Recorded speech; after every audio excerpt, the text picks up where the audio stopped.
Music by मुन्ना राज। आए हाय कावड़ लेके आइल बिया कजली बड़ मांगे आइल बिया।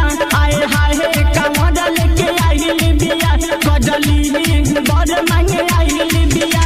बबू डीजे के बजा के बबू कमर हिला के बबू डीजे के बजा के बबू कमर हिला के सब कावड़िया में करावे ले बाबा कहां से कावड़ लाइल बिया।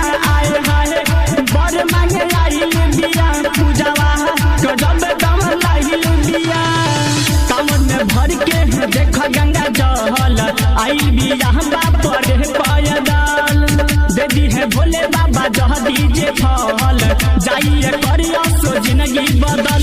बड़े बोलावा में छला नहीं केहू से रोकाला बाटे कान्हा पर कावड़ में दहम कावड़ लेके आइल बिया कजली बड़ मांगे आइल बिया। नेहवा है कावड़ लेके आइल बिया। बोला बोला बाबा बासुकीनाथ की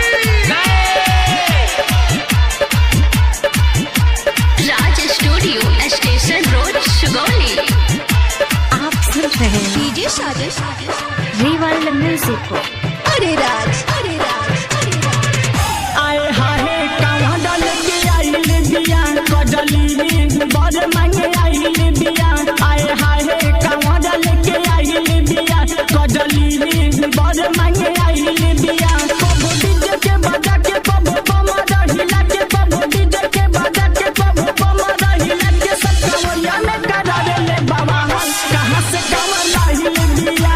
आए हाय बड़ मांगे आइल बिया पूजावा गजब कावड़ लाइल बिया।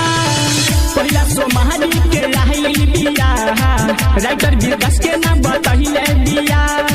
मुन्ना रंजित से कम ना लौके ले हो रामे कुमार के संग छौके ले हो।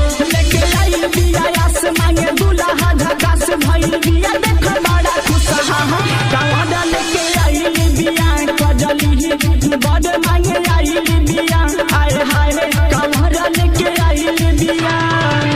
आए हाय कावड़ लेके आइल बिया कजली बड़ मांगे आइल बिया। आए हाय कावड़ लेके आइल बिया कजली बड़ मांगे आइल बिया। बबू डीजे के बजा के बबू कमर हिला के बबू डीजे के बजा के बबू कमर हिला के सब कावड़िया में करावे ले बाबा कहां से कावड़ लाइल बिया। आए हाय बड़ मांगे आइल बिया पूजावा गजब कावड़ लाइल बिया। गजब कावड़ सजैले बिया।